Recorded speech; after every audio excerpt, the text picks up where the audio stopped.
y'all. So I'm feeling slightly better.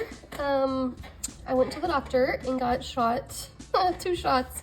One was antibiotics and one was steroids, and I got also nasal steroids, decongestant, cough syrup, anti-inflammatories,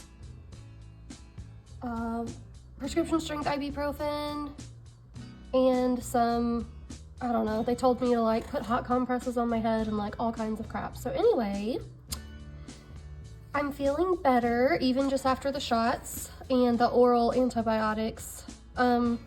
We are going to set up my new budget planner. Yay. When I say new, don't worry, I'm staying on my no spend. Remember how I took my day free Hobonichi and I had tipped in some inserts and I made it like my little work planner? I don't like it. I don't like it. I went back to my A5 work planner, ring bound, and currently for my budget plan, I use this Erin Condren monthly focused. And I was just thinking when I was setting it up yesterday, oh, this is gonna run out pretty soon. And then I was like, hang on, I have that day free that I'm not using. So in the spirit of budgeting, we're gonna set this up to be my budget planner. I'm not gonna show y'all what I actually make, okay? Because what I make, that's my personal budget, and I don't want to show what I actually make. I'm sorry, I just don't think I want to do that. However, I will show y'all how my setup is.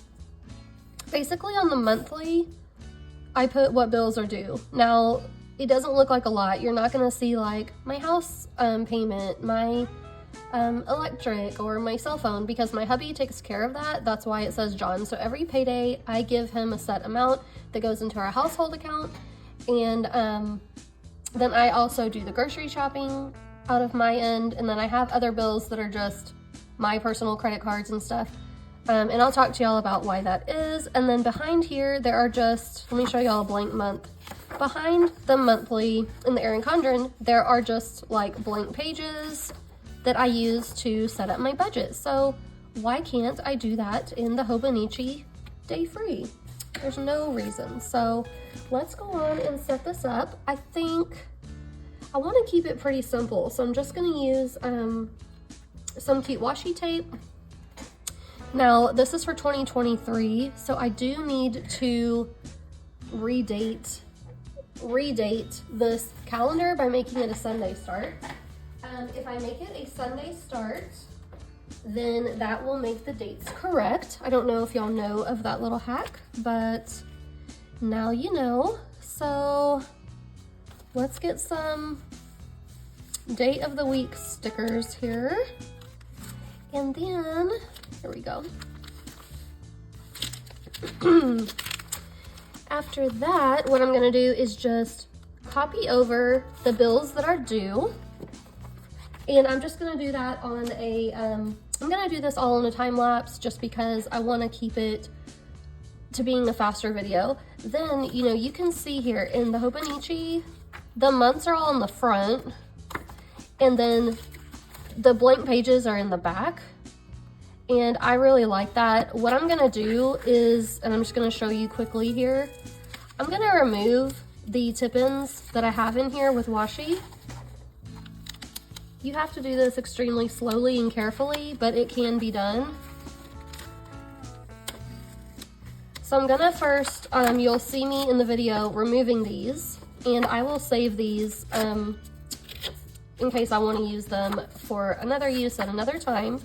And then I'm going to attempt to cut out the pages that I've already written on for November, if I can, and then just start over. So I'm gonna start this over as a budget planner. So let me speed up the video because this is gonna take quite a while to set this all up. And then when I'm finished, I will come back and talk y'all through what I have done.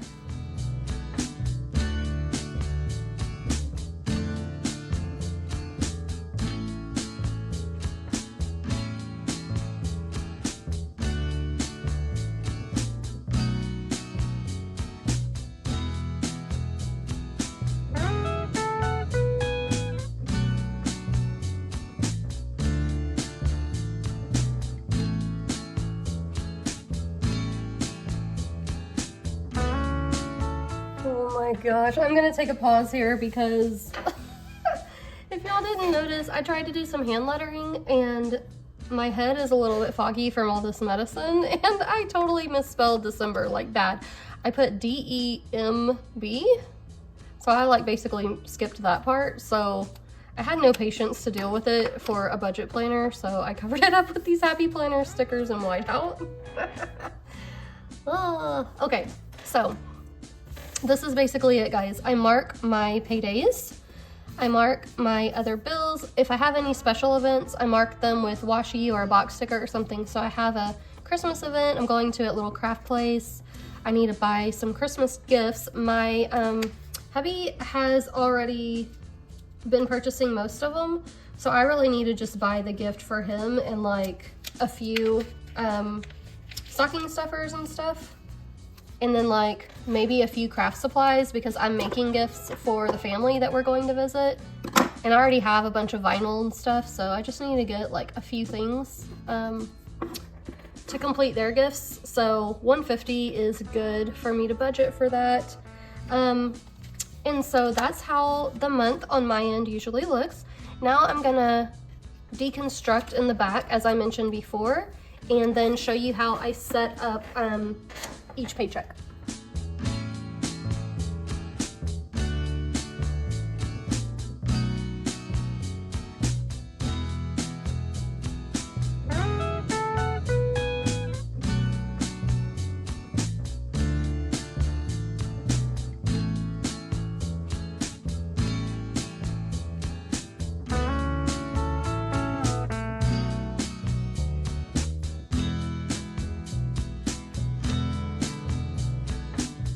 Okay, y'all, so I know that may have looked a little scary, but I removed all of the used and unwanted pages, and then I just added some washi. I decided to keep this in for some savings tracking or other goal tracking, so that will still be useful. And then I've got the tab for November here. So I'm already on paycheck number 2 for November, and I'm gonna show y'all how I set that up. So I use, first of all, just, you know, I'll put like some cute washi down on the page to spruce it up. I don't use budget kits or anything like that in my Erin Condren, and I won't be in this one either. A lot of people do use budget kits, but you definitely don't have to. And especially if you're on a budget, right? So I think I'll use this mushroom one that I've been loving. And just put it at the top of the page for cuteness. It's not a necessity. I mean, budget planning is a functional thing. I think we all can agree with that. I mean, planning in general is functional, even if you decorate your planner, but to me, budgeting is the most functional type of planning, and the planning that I need in my life the most.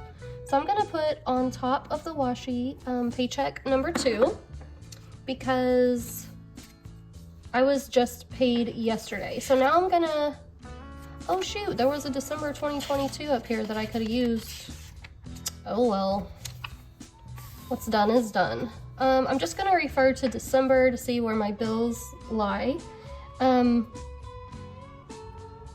So on the second half of the month is when most of my bills are. I'm not gonna count this $150 because that's for a trip that we're taking over Christmas. My hubby's paying for the hotel and all of that, and I am paying for the dog sitter. We are very lucky to have a relationship with a pet sitting company in our community, and they just come and let the dog out a couple times a day, and our dog is happy to like just stay at home and nap and stuff, and they come for like 30 minutes 3 times a day, and let them outside and all of that. So now I'm gonna have 2 sides. Uh-oh, I forgot to label the sides. So we're gonna have it split down the middle.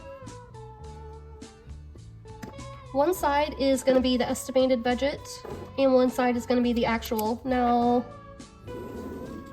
I have seen many budgeting videos, and and everybody does it their own way, okay? I don't have sinking funds or anything right now. That is something that I would like to implement in the new year, because like today, I had to go to the doctor, and because in this new role that I had, because we were on a hiring freeze, I was hired back as a temp.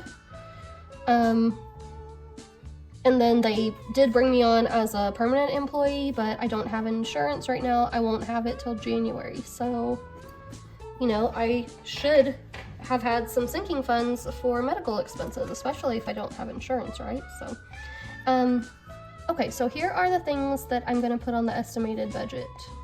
My income, which I'm not gonna show you guys, obviously. And then we're gonna just label that as November 18th plus, and then I'll put the amount. Then the next thing, I'm not gonna put a sticker, but you could put a sticker for bills or expenses or whatever you wanna call it. It kind of confuses me if I lump them all together, so I like to separate them. So I am gonna separate them by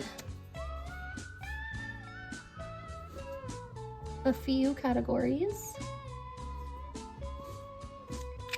So the first things that always come out of my paycheck are the household bills, which I call John because I send my hubby money on Zelle Pay. And then some loans that I'm paying off, I do lump those together as one. And then HEB, which is groceries.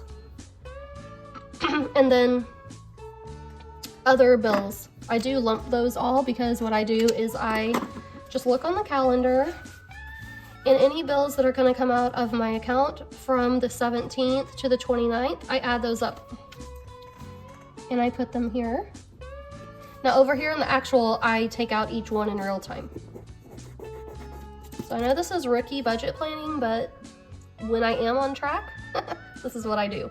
When I don't do it, I'm not on track. So I really need to get back to my budget planning. Then after that, I'm gonna also put like gas for my car. I work at home, so I really don't need much gas. I just do my pickup and drop off for my kids every day, and sometimes go to Little Craft Place, which is a little further, but we're on a no spend, so we're not gonna be going to Little Craft Place, much to my dismay. Okay, after we subtract all that, sorry, I'm looking for my ruler. Oh, here we go. Then I will come up with a subtotal.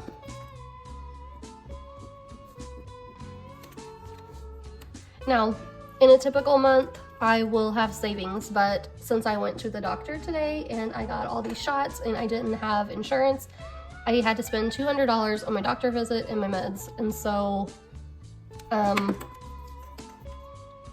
instead of savings this paycheck, because I wasn't prepared, I'm gonna subtract the doctor visit, and then after that, I'm going to get my subtotal.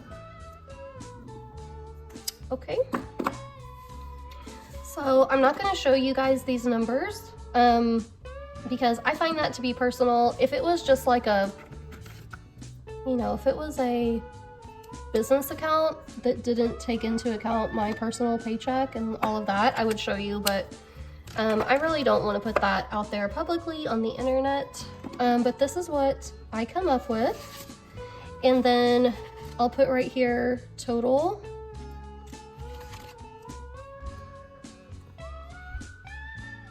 and then I'll put what's left over that will carry over to the next paycheck. And then here I just do it all in real time.